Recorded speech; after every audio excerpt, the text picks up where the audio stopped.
Okay, while we're on the topic of crazy American, stores and shopping experiences, you unlocked another really fun memory for me. Uh, growing up, even not even as a kid or teenager, well into my 20s, before the pandemic hit.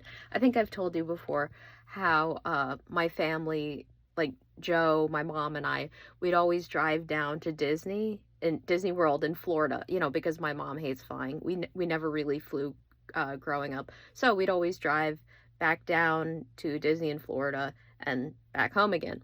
But there's this really famous, one could say infamous, tourist trap. It's called South of the Border, and it's in Dillon, South Carolina. And the reason why it was called South of the Border is because Dillon, South Carolina is right over the border of South Carolina. It's like literally almost like the second you leave North Carolina, you wind up in Dillon, which is like a mile or two into South Carolina. But in any case, I digress. South of the Border is a really famous tourist trap. It was originally like a fruit stand or something in like 1949. And then over the years, particularly in the 70s, it really expanded. And just to give you a heads up, given the name South of the Border, its main mascot, like its character Pedro, he's like this racist stereotype of a Mexican person. He's like a cartoon Mexican man with a mustache and a sombrero and everything.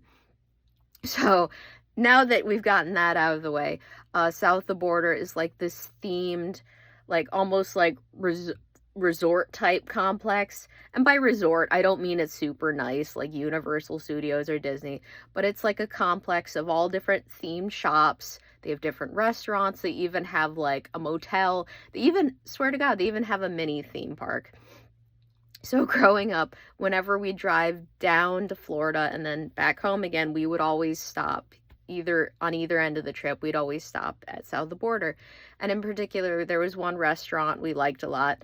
And it's not like, 3-star Michelin fine dining or whatever. It's like pretty typical like American style Mexican food, but it's a lot of fun for what it is. And also the shops at South of the Border, like, they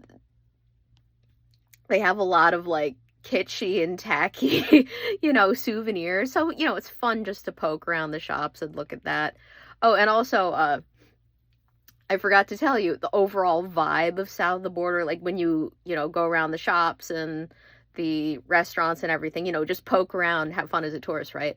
I swear to God, it's like South of the Border was frozen back in time in like 1976 or something. It has like this super cheesy, tacky 70s vibe.